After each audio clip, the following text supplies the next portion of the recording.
Assalamualaikum warahmatullahi wabarakatuh. Di sini saya akan menjelaskan materi tentang konsep dan definisi kurikulum. Konsep kurikulum berkembang sejalan dengan perkembangan teori dan praktik pendidikan. Konsep kurikulum juga bervariasi sesuai dengan aliran atau teori pendidikan yang dianutnya. Menurut pandangan lama, kurikulum merupakan kumpulan mata pelajaran yang harus disampaikan guru atau dipelajari oleh siswa. Para ahli mengemukakan konsep kurikulum ke beberapa pemahaman, antara lain, yang pertama menurut Caswell dan Campbell dalam buku mereka yang terkenal yaitu Curriculum Development tahun 1935. Kurikulum ialah to be composed of all the experience children have under the guidance of teacher. Yang kedua, menurut Ronald C. Dole, definisi Dole tidak hanya menunjukkan adanya perubahan penekanan dari isi kepada proses, tetapi juga menunjukkan adanya perubahan lingkup dari konsep yang sangat sempit kepada yang sangat luas. Yang ketiga, menurut Maurice Johnson, tahun 1967, pengalaman hanya akan muncul apabila terjadi interaksi antara siswa dengan lingkungannya. Interaksi seperti itu bukan kurikulum, tetapi pengajaran. Yang keempat, menurut McDonald, tahun 1965, sistem persekolahan terbentuk atas 4 subsistem, yaitu mengajar, belajar, pembelajaran, dan kurikulum. Yang kelima, menurut Al-Saibani, kurikulum dapat didefinisi sebagai sejumlah kekuatan, faktor-faktor pada alam sekitar pengajaran dan pendidikan yang disediakan oleh sekolah bagi murid-muridnya. Dan yang terakhir, menurut Harold B. Albert, beliau mengemukakan bahwa kurikulum ialah tidak hanya terbatas pada mata pelajaran, tetapi meliputi kegiatan-kegiatan lain di dalam dan di luar kelas. Sekian penjelasan dari saya. Terima kasih. Wassalamualaikum warahmatullahi wabarakatuh. Assalamualaikum warahmatullahi wabarakatuh.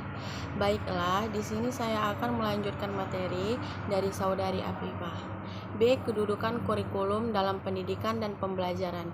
Kedudukan kurikulum dalam pendidikan formal mempunyai kedudukan yang sentral dalam semua proses pendidikan. Kurikulum juga bertujuan sebagai pedoman dalam proses pelaksanaan pembelajaran.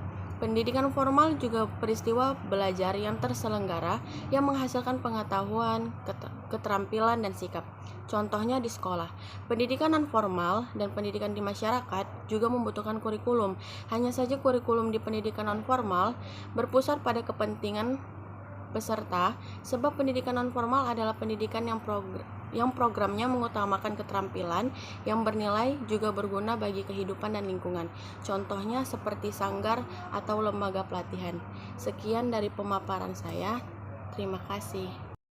Baiklah, di sini saya akan memaparkan materi tentang keterkaitan kurikulum dengan teori pendidikan. Keterkaitan kurikulum dengan teori pendidikan sangatlah erat dan memiliki hubungan yang kuat. Kurikulum disusun dengan mengacu pada satu atau beberapa teori kurikulum, dan teori kurikulum ini diperluas lagi berdasarkan teori pendidikan tertentu. Menurut Nana S. Sukmadinata 1997, beliau mengemukakan 4 teori pendidikan yang berhubungan dengan kurikulum, yaitu pendidikan klasik, pendidikan pribadi, teknologi pendidikan, dan pendidikan interaksional. Pendidikan klasik. Teori pendidikan ini lebih menekankan peranan isi pendidikan daripada prosesnya.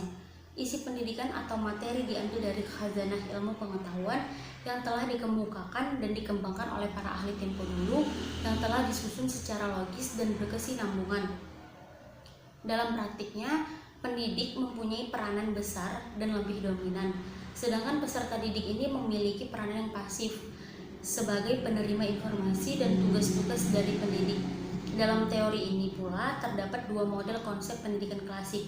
Pertama, perennialisme. Perennialisme ini ialah filosofi pendidikan yang berpusat pada guru yang berfokus pada ide-ide dan kebenaran universal.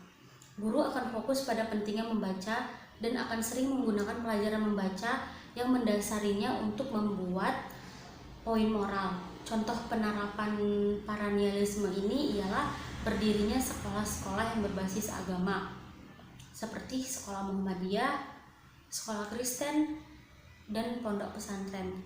Yang kedua, esensialisme. Esensialisme ini adalah pendidikan yang didasarkan kepada nilai-nilai kebudayaan yang telah ada sejak peradaban manusia. Pendidikan harus berpijak pada nilai-nilai yang memiliki kejelasan dan tahan lama, sehingga memberikan kestabilan dan arah yang jelas. Dalam pengembangan kurikulum, teori ini memilih dan menyajikan materi ilmu pengetahuan yang disesuaikan dengan tingkat perkembangan dan kemampuan peserta didik. Sebelum menyampaikan materi ilmu pengetahuan secara sempurna, para pendidik nggak hanya mengajarkan materinya saja, tetapi mereka melatih keterampilan dan menanamkan nilai pada anak didik. Baiklah, saya akan melanjutkan pemaparan materi dari kelompok kami, yaitu mengenai pendidikan pribadi. Teori pendidikan pribadi di sini dalam metode kurikulumnya lebih mengutamakan peranan siswa. Konsep pendidikan ini bertolak belakang dari anggapan dasar bahwa sejak dilahirkan, anak telah memiliki potensi-potensi, baik potensi untuk berpikir, berbuat, memecahkan masalah, ataupun belajar dan berkembang sendiri. Pendidikan di sini ibarat persemaian, berfungsi untuk menciptakan lingkungan yang menunjang dan terhindar dari hama-hama. Pengembangan kurikulum pada teori ini lebih ke arah proses pengembangan dan kemampuan yang dimiliki oleh siswa, seperti minat dan bakat siswanya. Pengembangan kurikulum dilakukan oleh guru-guru dengan melibatkan siswa dan proses pembelajarannya yang pada teorinya berubah-ubah sesuai dengan kemampuan siswa-siswanya. Selanjutnya, teknologi pendidikan. Di dalam teknologi pendidikan ternyata mempunyai kesamaan terhadap pendidikan klasik yang telah dibahas sebelumnya, yaitu di mana tentang peran dalam menyampaikan sebuah informasi tidak hanya mempunyai persamaan saja, namun terdapat juga perbedaan tentunya dari keduanya. Karena yang dibutuhkan dalam teknologi pendidikan itu ialah pembentukan dan penguasaan kompetensi, bukan pengawetan dan pemeliharaan budaya lama.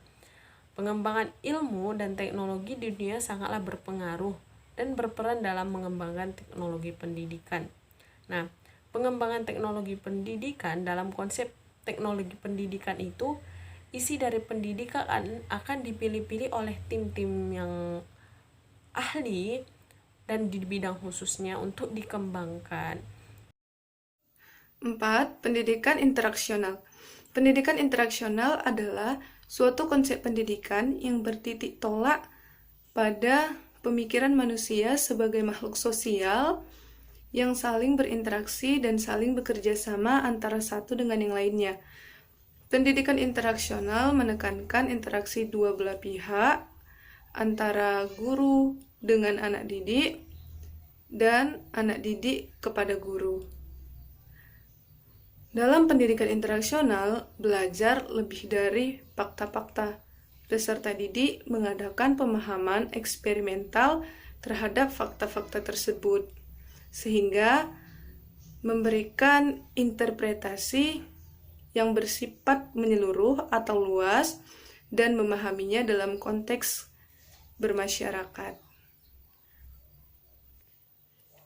Peserta didik didorong untuk mampu memahami setiap masalah-masalah sosial yang mendesak dan bekerja sama dalam menyelesaikannya. Pengembangan kurikulum pada pendidikan interaksional menekankan isi dan proses pendidikan. Isi tersebut menekankan kepada masalah nyata dan aktual yang terjadi dalam bermasyarakat.